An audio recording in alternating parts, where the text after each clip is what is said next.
Welcome to the Hardcore Closer Podcast. I'm Ryan Stewman, founder of HardcoreCloser.com, and this podcast is all about helping you, the salesperson, close more sales. And look, whether you're selling cars, homes, financial services, consulting, whatever it is that you sell, this podcast is dedicated to help you generate higher quality leads, increase your closing ratios, and show you how to charge premium fees for the items you sell so you can get paid what you're worth. What's up, Closing Nation? Welcome to episode number 73 of the Hardcore Closer Podcast. And as always, I am glad you're here. If it's your first time, be sure to check out the other episodes. There's at least 72 besides this one. And also, I would like for you to leave me a review. I don't ask for much. I put the time in every single week, and I'd say the same thing every single week. That's called consistency, just in case you're wondering. But my business here on this podcast is fueled by reviews. And here's the thing, is I'm trying to reach 300 million salespeople. In order for me to do that, I need your help. And one of the ways that we do that is by reviews in the iTunes and the podcast and on YouTube, SoundCloud, wherever you're listening to this. So specifically, though, what helps the most is leaving me a review on the podcast section in iTunes. So you just go and you click on the podcast app on your iPhone. You go, you select the THC podcast, which is probably where you're listening to this, and then you hit reviews, and then you leave one. It's real simple. Doesn't have to be complicated. Here's a good example right here. It's a 5-star review. It says, highly recommended by Joe Blow, 8732. Now, because we're salespeople, it makes you wonder what kind of blow Joe's talking about. Could be Joe Blow, like, you know, Joe be blowing bullshit. Could be Joe Blow as a Joe be blowing smoke, getting high all the time. Could be Joe Blow as if Joe's a chick, or maybe a dude. Who am I to assume somebody's gender these days and likes to give blow jobs? I don't know. Or maybe Joe likes hookers and blow. We will never know, yo. All right, so he says, I've been listening for about 2 days now and even play them at my desk at work. Now listen, Joe Blow, that's fucking risky business right there. I'm a salesman for Advanced Auto Parts. Tough gig, but I'm making it through with Ryan's tips. Looking to be on the top of the board this month. Plans to make Ryan my coach with just a few more deals. Can't wait, bro. Keep up the good work. So see, that's what I'm talking about. I don't know who you are, Joe Blow, but I like your style. And I appreciate the review. You can pitch your business in reviews. You can leave websites in reviews. We don't give a fuck. We will read it. We just need you to leave us some reviews. Before we jump into this week's episode, I want to talk to you about something serious. Serious. And that's about alignment. You know, I had a mentor at one time in my life, and he used to make this cool saying. He would say, alignment takes precedence over assignment. Meaning who you're with is more important than what you're doing. And alignment's everything. You know, I also had a 7th grade principal. He was a Masonic guy, Masonic brother with my stepdad. His name was Marcus Everett. And Marcus Everett used to say, if you hang out with rattlesnakes, you get bit. And that's a way of saying, you know, if you have bad alignments, bad things are going to happen. You hang out with rattlesnakes, you get bit. He didn't like what I was doing. I was hanging out with all the potheads and shit like that. On my way to dropping out of school. He's seen it coming ahead of time. It's all good. It all worked out in the end. I was just in Lincoln Park this morning. Like, in the end, it doesn't even matter. But anyway, so alignment takes precedence over assignment. So whatever you were assigned here, this divine assignment that we have on our life, the great coders I've referred to them plenty of times in this podcast, when your alignment takes precedent over your assignment, no matter what your assignment is, it's here in your alignment that makes you grow things. In almost every religious book on the planet, it says if 2 or more shall set flight to, like if 1 sets flight to 10, 2 or more shall set flight to 100. So when you get with the right people at the right place at the right time, the right things happen. And I want to give you an ability and a chance and an offer to get with the right people in the right place with the right time so that the right things can happen in your life today. What am I talking about? I'm talking about my Break Free Academy Entourage Mastermind. We've got people back there. There's over 500 members. There is billions. And I hate to use that word loosely, right? It's like it's a big word, but there is billions of dollars in production annually inside of this group that you could tap into that network, align yourself with. I know of at least 7 loan officers in the group that do 9 figures in mortgages a year, right? Like I know at least 7 of them in the group right now, and there's probably more. But I know 7 for a fact. So with 7 people doing at least $100 million a year, that's 700 million of a billion anyway. And I know one of them does 200 million. So let's just call it 800 worst case scenario. But what I want you to understand is I've built this network for you. And if their alignment takes precedence over assignment, it's not the job you're doing now. It's the people that you align yourself and what you do with them that's going to matter the most in your life. Trust me, I've been around the wrong people and the wrong shit happened to me. I got with the right people and look where I'm at now. I'm giving you an opportunity. Besides the sales training, besides the funnels and marketing and Facebook ads and systems and all the other stuff, just the network alone is so powerful. You can find out all about it by going over to Break Free Academy, breakfreeacademy.com/entourage. Sign up, put your money in. You won't regret it. There's plenty of people that are saying that this is the best business investment they've ever made, the best network they've ever been a part of. And we're growing every single day. We just added 64 people last week alone. We'd like for you to be one this week. All right. How about that? Alignment takes precedent over assignment. So let's talk about the episode today. It's how to build a following of raging fans. There's some of you listening right now that are raging fans of mine. I appreciate it. I love you motherfuckers. You know, without you, I wouldn't be fueled to do what I do. I'm not trying to rhyme this whole goddamn episode either, man. It's just happening, y'all. But I think there's a process to building a following of raging fans. And then here, and really it's more raving fans, right? But that's Ken Blanchard's book, and I don't want to like copyright too much, but that's what we got. We got raging fans. When I was a part of Russell Brunson's inner circle and I would travel to meet him up in Idaho or Iowa or wherever the fuck he lives, I would train. It's the middle of nowhere. Just know that nobody lives there but Russell Brunson. And so I go, Boise. They say, I thought it was Boise. Like, yo, it's Boise, but it's Boise. Like, it's fucking different. They look at you funny if you say it wrong up there. And I'm just saying, I love Russell, but them potatoes ain't really that good. But anyway, I go up there, and Russell was always picking my brain about how I built this culture. And in case you don't know a lot about me, I like rap music. I like this, like I follow what they're doing because I believe that the rappers, even though they're grossly underpaid and most people don't even understand what I'm talking about, I'm not going to get into that, but they're grossly underpaid, but they're some of the best networkers and they have the best examples of JVs that you can duplicate in the business world. For example, in 2009, Lil Wayne was on 180 something songs in 1 year. In 1 year, he wrote hooks or a verse or wrote his own song on over 180 songs in 1 year. That's like, I mean, that's a machine, but think about that. With 180 people that he was on their music, think of the power of that. Let's say that 100 of those were different rappers. Let's say he did like 2 songs with DJ Khaled and 2 songs with Rick Ross or whatever. But think that's 100 different people who are now exposed to Lil Wayne. I do 3 podcasts a week outside of this one. I get interviewed on 3 podcasts a week, right? Because I'm following Lil Wayne's business model, even though he's in a fucking legal battle and shit right now. I'm not trying to follow that part of it. But so I watched this culture within rap music, and it's intriguing to me from a business sense. And fuck, I like the music too. But it's intriguing from a business sense because like when someone becomes like even let's take it back to like the Tupac and Biggie feud, right? And I think both of them were just absolute like awesome rappers, but they had this East Coast, West Coast beef. And I still know people today that don't listen to Notorious B.I.G. because they were Tupac fans. They both been dead for 20 motherfucking years. And I know still Josh Van Keur that works for me. He won't listen to Notorious Big. He won't do it. He said, I was always down with Tupac, man. Fuck Biggie. Like, he's dead, man. It's okay. His music's good. Right? But like that is that culture that they've built there. They talk their own way. They do their own thing. And so Russell Brunson was like consistently picking my mind on how we built the culture in the sales community. Because you think about it, I single-handedly shook the sales community up.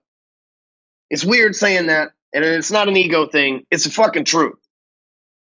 Before I stepped into this shit with my size 10 shoe, which ain't really that big. They're probably more like 9.5. You know, they're like 10 in man numbers. But or what they call 10 in man inches. But here's the thing. Nobody was out there with tattoos. Nobody said fuck. Nobody talked about smoking pot. There was Frank Kern who insinuated that he might smoke pot, but he didn't just come out and be like, I'm high as fuck. This is what I thought of. There was nobody doing that shit. Nobody. Cardone, he wore a suit and tie every single day, never cussed. He was a straight-laced dude, at least on camera. You got Gittimer, same thing. Look like a regular corporate guy. You got Tom Hopkins. Even that dude, there's like all of Zig Ziglar, like they were all like, you name them, they all were suit and tie. They go to church on Sunday. Problem was, like, I realized that I have been in sales all my life. Like, I literally, folks, I have never taken a paid day off. I've never been on a paid vacation. I've never taken a sick day that I got paid for. I'm a motherfucking commission for life type of person. I don't want somebody dictating whether I can or cannot take a day off and shit like that. So I've always just lived on straight commission my entire life. It's one of the reasons I earned the title hardcore closer. That's all I fucking know. And so the reason why I share that is I've been in sales all my life, and I never really seen too many salespeople that go to church on Sunday, but I've seen a lot of them that go to the hookers and blow fucking show on Friday.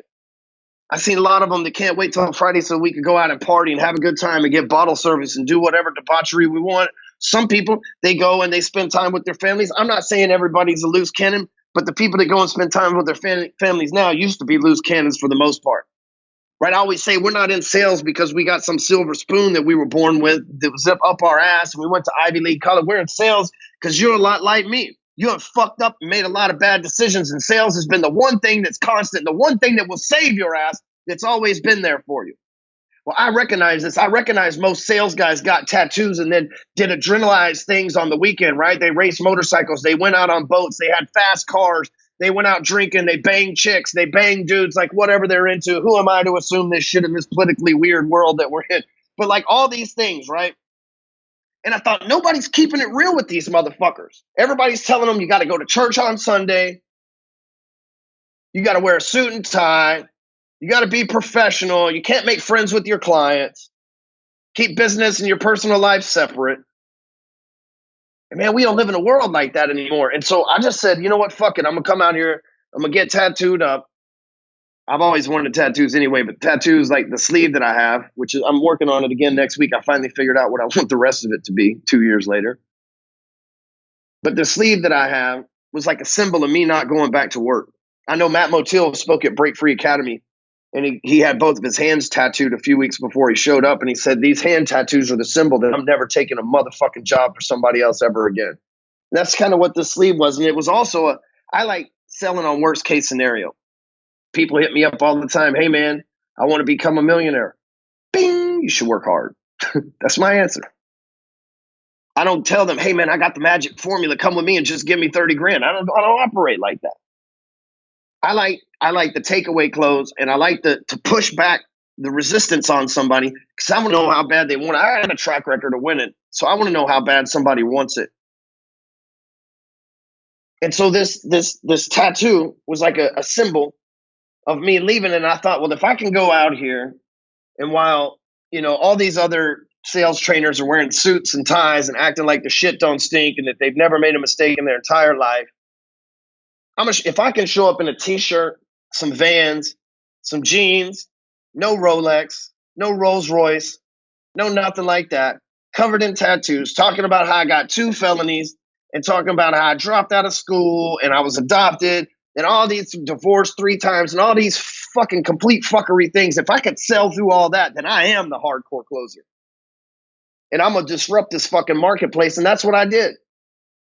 I stepped out into a world full of staunch fucking shit don't stink assholes and showed them what it's like when you get to keep it real. Now you flash forward 7 years, you see people like Cardone wearing a hoodie, talking about how he's in Vegas to fucking party and how he used to do drugs, and like all these people are revealing all their secrets. Some motherfuckers coming out, other sales trainers talking about they had cocaine issues in the past. So shit that the marketplace, because of me interrupting it, forced these motherfuckers to have to keep up and be real, because all of a sudden the marketplace goes, that Stewman guy, this hardcore closer fella, that's what real is.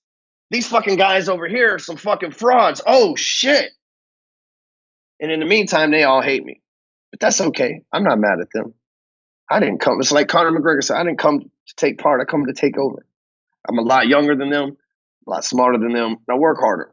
And I'm going to keep interrupting this industry. And I don't say this from like an ego standpoint. I say it because I know that's what the marketplace needs. And I'm proud that I've been able to get these other folks to come in and see my way. But in the process of doing that, I've built a following, a massive following. Over 250,000 people right now follow me. And that's not counting my groups or anything like that. Over 250,000 people follow me right now because I've built this culture that I've modeled from watching people of political influence, watching people in the music industry, watching people in the entertainment industry, watching other and paying for other mentors and gurus and things like that. And I've put together this culture of being real. And sure, that culture's evolved. At first, being real was calling motherfuckers out talking shit. But I ain't got to do that anymore. You know, now the culture's evolved to where we're really trying to maximize this multi-billion-dollar network that I'm sitting on, 250,000 people. How many billions of dollars? Because 250,000 people following me ain't broke motherfuckers. 250,000 people following me, they're not the fucking losers that are collecting welfare and shit like that. Nah, they're 250,000 motherfucking winners. Now, we got a long ways to go to get to 300 million, y'all. But we fucking working hard. And if you give me reviews and shit like that, it'll work even better. But in the process of building this culture that's 250,000 people strong, I've learned some things. And I want to share those things with you because, you know, I've had I've been fortunate enough to have a personal mentor relationship with about 250 people. We call that program the Tribe. And over the course of 7 years, there's been about 250 people come through there. And I mean, over the course of 4 years. And what's funny is we have 105 in there now. So it's just now picking up steam. But I've scaled it. But the reason I share that with you is I've had some of your favorite people come through that program. Some of your biggest influencers online have come through my programs. Some of your biggest people that you know in the marketplace, they're just business owners, come through my program. And I've watched them go through these same 5 rules because that's how we do it over here on this show. If you haven't caught that, we use 5. But I've watched them follow these same 5 steps, rules, processes, whatever you want to call them. And then create their own raging. I mentioned Matt Motil earlier.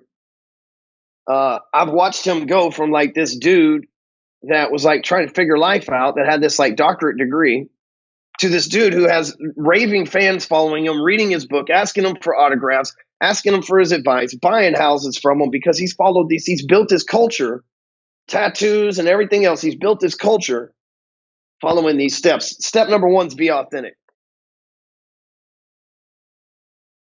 You know, authenticity is a word that we throw around a lot, but very few people really know the meaning of it. And the reason why is because it's hard to know if somebody is authentic or not. Just because they say something and you see something doesn't mean it is. It's like back in the day, it's like, you know, if it walks like a duck, talks like a duck, it's a fucking duck. These days, ducks got Photoshop and shit. These days, ducks fucking carry selfie cameras around and pretend that their cars are theirs that aren't. These days, ducks give marital advice and their shit's falling apart behind the scenes.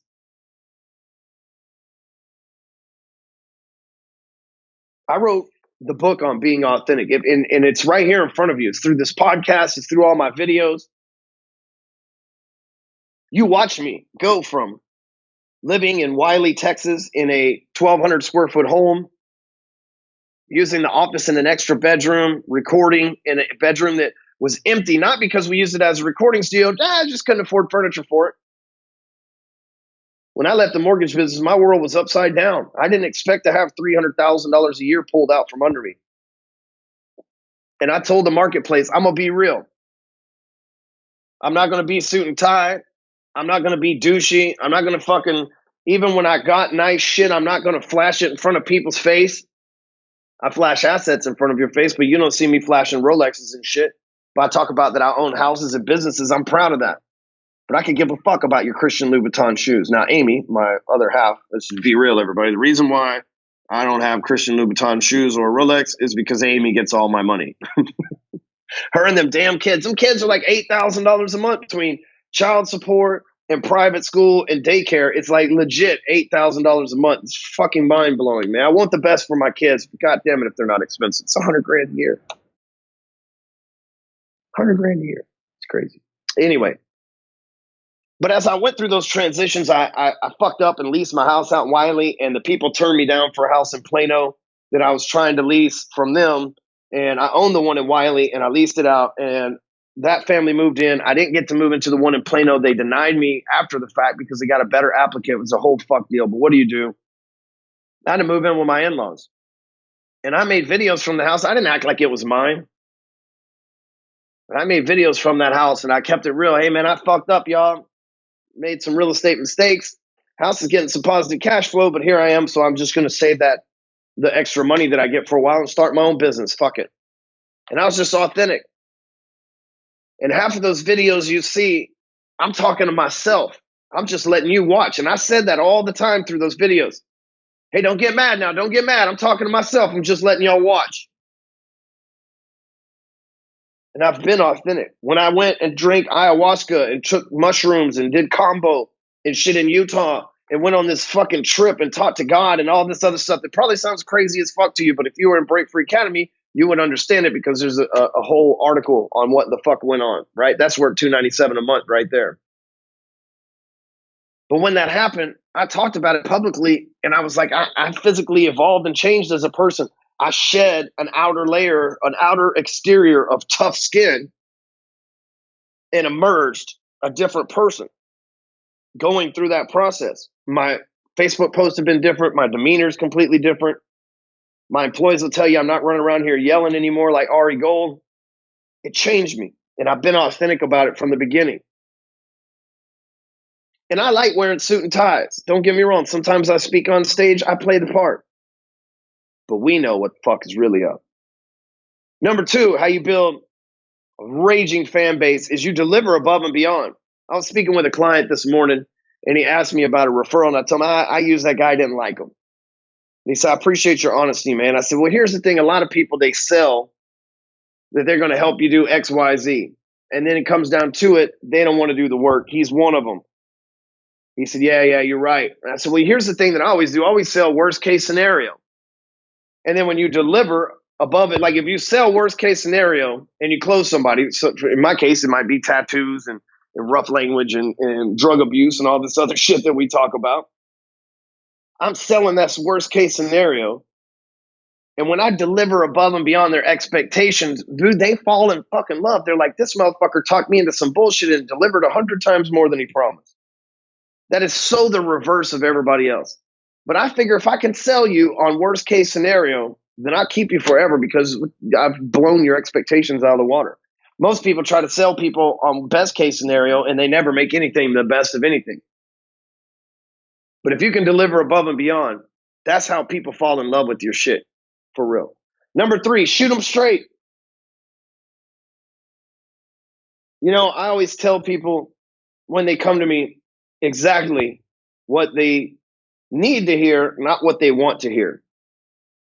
And I've got probably 20 clients now that at one point told me to fuck off, that I'm a complete asshole, then thought about it for 2 weeks. And it's like, yeah, you know what? You're kind of right. That shit's really bothered me for 2 weeks. Can you help me? They appreciate it because so many people are trying to get in motherfuckers' wallets. And look, I'm all about sales. But I decided 5 years ago that I was going to put people first. But that doesn't mean I was going to be nice to people. And that didn't mean I was going to tell them what they wanted to hear. And that didn't mean that I was going to fucking sell them on best case scenarios of champagne and sunshine. That meant I'm going to tell them what they need to hear. I'm going to deliver what they need. I'm going to help them get what they expected and then more. And I'm going to shoot them straight through the whole process. Maybe they get mad at me and don't want to work for me. Hey, man, some will, some won't. So what? 7 billion people in this world. I only want to help 300 million of them. There's 50,000 of them that are going to listen to this episode alone this month. We're on our way, y'all. Here's how you build. This. If there's any one thing business-wise in these 5 bullet points, whatever the fuck you want to call them, it's this one right here. And dude, this is I am the king of this shit. I hate to say it, but I am, because I wrote this motherfucker. But I brag about their results, not mine. So brag about their results, not yours. You see people all the time post on Facebook, we made XYZ money this month. I used to do that shit. You know, I was letting the hood know our financials and stuff until we started making a lot of money, to where you get a little paranoid about letting other people know that you got that much. But when we were coming up, I would do that, but I would explain that my clients did even more. I've always talked about my clients. I brag about them. I've bragged about 3 clients just since we've been on this fucking podcast. I brag about my clients' results because fuck my results. My results are a direct reflection of the results that my clients get. If my clients don't get results, they won't be clients. And if they won't be clients and I got no results, what the fuck am I going to brag about? And everybody who's out there only bragging about their personal results and how they help clients, and they made this money because of that. Like from their perspective, they're not going to stick around because people get tired of watching you brag about yourself, but they love hearing you brag about somebody else. It's called arrogant, egotistical, narcissistic when you brag about yourself, but it's called humble, loving, and giving when you brag about others. Which 3 would you rather be associated with? And I can tell you right now, when you brag about your clients and your clients comment on a Facebook post and say, "You changed my fucking life, you motherfucker." That's how you build raging fans. And you share their success with the world. I got Gene Slade. Comes, joins the tribe, forks 30 G's over. He's a referral from Michael Onk, who does roofing and AC repair in Dallas. If you need anybody, OONK, Michael OONK, hit him up. Gene Slade, he works for trades. He does marketing, advertising, infomercials on the radio on the weekend for people that do ACs and plumbing and roofers and things like that. Great guy. I post about Gene being a complete awesome person because he is. He's fucking awesome. He hits me up yesterday and he said he got a potential $100,000 deal on the table that he's a sure thing he's going to close. Gene's a damn closer because of the relationship, because I gave him a shout out, because I bragged about his results and not mine. And guess what? Because of that, Gene ain't ever going to leave me. Every little in the words of my favorite mentor, Kevin Nations, every little $100,000 helps.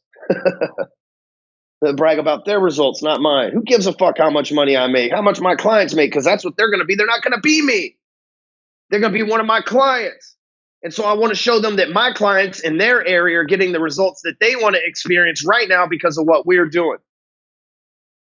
The people are attracted to you because they see themselves in the results, and the clients love you because you're bragging about them, not yours. Number 5, last of all, because we always do 5 to keep things alive on here. Focus on their results, not yours. In my tribe intake form, one of the things that we ask is if you and I were sitting at a bar having a beer a year from now, and you told me that this was the best fucking decision you've ever made in your life next to having kids and getting married, what would have to be done in order to make that happen? Right then, in that paragraph, that is really the only thing that I need to fucking read on their whole entire tribe intake deal. Because that signifies what had to take place and what the result is, and that's what we're focused on. Somebody hits me up, I see that, I tell them, here's what we're going to do. We're going to follow the plan to get there. Because I don't have results.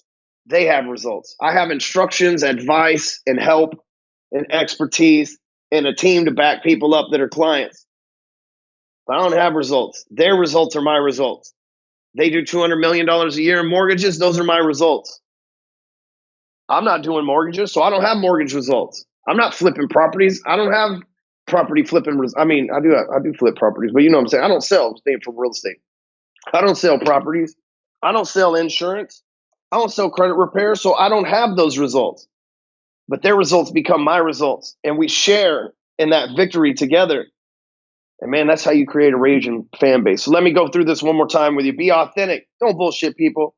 Deliver above and beyond. Sell low, deliver high, baby. Shoot them straight, right? They will love you and hate you at the same time. But it's the people that listen, anytime, this is what you want to do. You don't want to be lukewarm. You want to be hot or cold. And listen, you want your clients and your fans or whatever the fuck you want to call them to be the same way. Hot or cold. They either love you or hate you. It doesn't matter. You don't want a motherfucker to be like, nah, you ain't doing your job. Brag about their results, not yours, and focus on their results, not yours. Listen, go over to elevatortothetop.com. We got a few more books in stock there. You can grab your free copy. Go through that funnel and join Break Free Academy Entourage. Damn it. Telling you, I'll hook you up. I got the motherfucking hookup. Just let me hook you up, dog. All right. Calm down. Listen, you can get the show notes and all the resources that you need from this episode at hardcorecloser.com. And don't forget, leave me a fucking review on iTunes. Damn. And last of all, if you feel compelled to give your life to Christ after listening to this episode. Just kidding, y'all. Have a great day. Let's go make some sales.